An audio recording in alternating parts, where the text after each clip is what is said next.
Imagine la scène. Nous sommes en 1982 en Californie.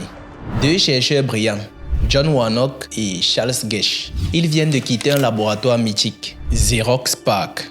Là-bas, ils ont travaillé sur un langage d'impression révolutionnaire. Un code qui permet de traduire des images et du texte avec une précision inédite. Mais leur patron n'y croit pas. Alors, ces deux hommes décident de tout plaquer et de suivre leur intuition.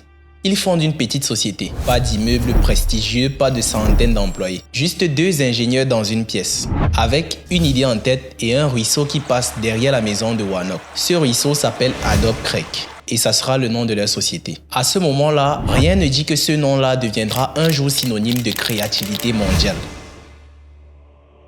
Au même moment, à quelques kilomètres de là, il existe un autre homme qui voit loin plus que tout le monde. Steve Jobs. Il découvre la technologie PostScript postée par Adobe et immédiatement il comprend. Pour lui, ce langage est l'avenir de l'imprimerie. Alors il propose un deal de 2,5 millions de dollars, une somme énorme pour l'époque. Mais Jobs va plus loin. Il veut carrément acheter Adobe. Mais Warnock et Geschke refusent. Ils veulent rester libres, mais ils sont ouverts à un partenariat. PostScript devient ainsi le cœur des imprimantes Apple LaserWriter. Le résultat, Adobe devient rentable dès sa première année. Un exploit rarissime dans l'histoire de la tech. Très vite, Adobe comprend qu'il faut aller au-delà de l'impression. L'informatique entre dans les foyers et une nouvelle génération a besoin d'outils. Alors en 1987, Adobe sort son premier chef-d'œuvre, Illustrator, un logiciel de dessin vectoriel qui permet aux designers de créer des formes parfaites, des logos nets, des illustrations sans limite. Il s'annonce le début d'une révolution graphique. Mais le plus gros séisme arrive 2 ans plus tard. En 1989, deux frères, Thomas et John Knoll, travaillent sur un logiciel qu'ils appellent Display.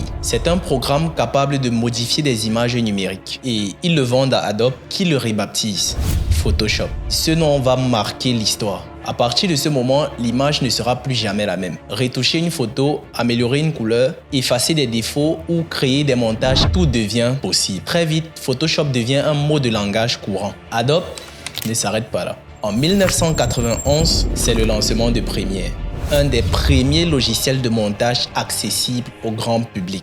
Grâce à lui, filmer et raconter des histoires en images devient à la portée de milliers de créateurs. Puis en 1993, Adobe invente le PDF. Oui, au cas où vous ne le savez pas, le format PDF a été inventé par Adobe. Ce fameux format qui permet de partager n'importe quel document sur n'importe quel ordinateur et sans rien perdre sur sa mise en page. Aujourd'hui, c'est un standard universel. Mais à l'époque, c'était une révolution silencieuse. En 1995, un nouvel outil arrive, After Effects. Cette fois, Adobe change carrément le cinéma et la télévision. Des effets spéciaux, des génériques animés, des vidéos de clips explosifs. Tout ça devient faisable depuis un simple ordinateur. Des films comme Iron Man, Fight Club ou 300 doivent une partie de leur magie à After Effects. Au fil des années 2000, Adobe continue à croître, mais aussi de racheter ses concurrents. En 2005, l'entreprise absorbe Macromedia. Elle récupère Flash, Dreamweaver, mais surtout, elle impose son monopole sur le design numérique. Adobe est partout, dans la photo,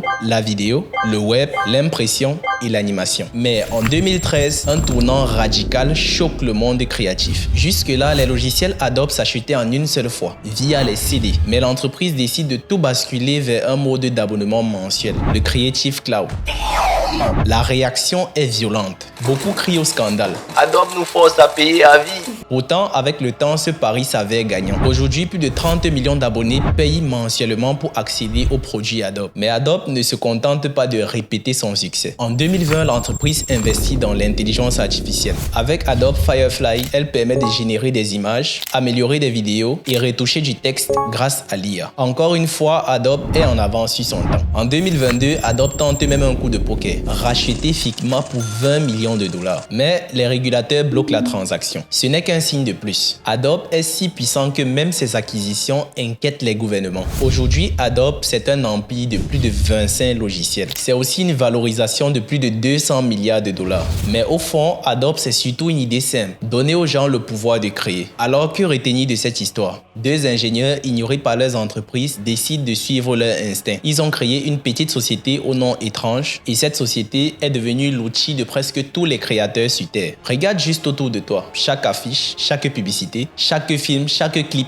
peu importe, tous portent un peu l'empreinte d'Adobe. Et si l'histoire d'Adobe nous apprend quelque chose, c'est bien ceci. Une idée rejetée par les uns peut transformer le monde, mais à une seule condition, que tu croies assez fort.